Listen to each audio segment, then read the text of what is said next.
சாரீஸ்லாம் நல்லா இருக்கு, புது டிசைன்ஸ்ல இருக்கு. நாங்கள் இங்கே ரெகுலராக தான் வரோம். புதுசாக இருக்கு, எல்லாமே பிடிச்சிருக்கு, விலையும் நியாயமாக கரெக்டாக இருக்கு. Velavan stores, Usman road, T Nagar, Chennai மற்றும் தூத்துக்குடி. தமிழர் ஆட்சி பார்த்துட்டு இருக்க எல்லாருக்குமே வணக்கம். நாம் தமிழர் கட்சி ஆட்சியின் செயற்பாட்டு வரைவை காணோன்னு சொல்லிட்டு நாம் தமிழர் கட்சியினர் எங்க அங்கேயுமே தேடிட்டு வந்துட்டு இருக்காங்களா, எங்க போச்சுன்னே தெரியல அப்படின்ற மாதிரியான ஒரு விஷயம் இருக்கு. அது மட்டும் இல்லாம அது அறிவாலயத்தில் கண்டுபிடிக்கப்பட்டிருக்கு அப்படின்ற ஒரு செய்தி தான் இன்னைக்கான மிக முக்கியமான செய்தியா இருக்கு. அது என்ன அப்படின்னு பாத்தீங்கன்னா, சீமானவர்களோட ஆட்சி வரைவுல அன்புச்சோலை அப்படின்ற ஒரு திட்டம் இருக்கு. அது என்ன அப்படின்னு பாத்தீங்கன்னா முதியோர்களுக்கான திட்டம். முதியோர்கள் வாழ்வுரிமைக்காக அவங்களுக்கு பொழுதுபோக்குக்கான விஷயங்களை செய்யறது, அவங்களுக்கு சிறப்பு மருத்துவ முகாம்கள், அவங்களுக்கு என்னென்ன செய்யணும் அப்படின்றத மூத்த குடிகளுக்கு சீமானவர்கள் ஒரு திட்டத்தை போட்டு வச்சிருந்தாரு. சரி, அந்த திட்டத்தை தான் எடுக்கிறீங்க, ஒன்னும் பிரச்சனை கிடையாது, சரி திட்டத்தை எடுத்துட்டு போங்கன்னு விட்டுறலாம். ஆனா அந்த திட்டத்தை எடுத்து அதே பேரை வச்சீங்க பாருங்க, அதுதான் ரொம்ப ரொம்ப மோசமா இருக்கு அப்படின்றது ஒண்ணு இருக்கு. அதாவது திமுக இப்போ அறிவிச்சிருக்கு, பொழுதுபோக்கு அம்சங்களுடன் பகல் நேர பராமரிப்பு மையம் மூத்த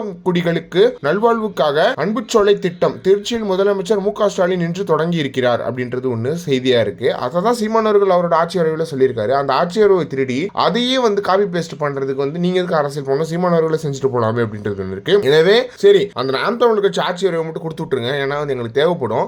ஏன்னா நீங்க ஃபுல்லா எடுத்து எல்லாத்தையும் காப்பி அடிச்சிட்டீங்கன்னா அது நல்லா இருக்காது அப்படின்றது ஒன்று இருக்கு. எனவே ஒரு விஷயம் பண்றோம், அது தனித்துவமா இருக்கணும்னு சொல்லிட்டு சீமானவர்கள் எல்லாத்தையுமே பார்த்து பண்ணிட்டு வந்துட்டு இருக்காரு. அது மக்களுக்கான ஒரு மிக முக்கியமான திட்டமா இருக்கணும்னு சீமானவர்கள் யோசிச்சு வச்சுதான் ஒரு திட்டத்தை அறிவிப்பாரு அப்படின்றது ஒண்ணு இருக்கு. அதுல பேரை கொண்டு காப்பி அடிக்கிறது ரொம்ப தவறான விஷயமா இருக்கு அப்படின்றது இருக்கு. எனவே இதுக்கான காப்பி ரைட்டையாவது எங்களுக்கு கொடுங்கப்பா அப்படின்றது ஒண்ணு இருக்கு. இது நாம் தமிழர் கட்சியோட திட்டம் தான் அப்படின்னு ஒரு மேடையில சொல்லியிருக்கலாம். அதை தாண்டி இது பண்றதுலாம் ரொம்ப தவறா இருக்கு அப்படின்றது ஒண்ணு இருக்கு. இதை பத்தி நீங்க என்ன நினைக்கிறீங்க அப்படின்றத மறக்காம கமெண்ட் பாக்ஸ்ல சொல்லுங்க.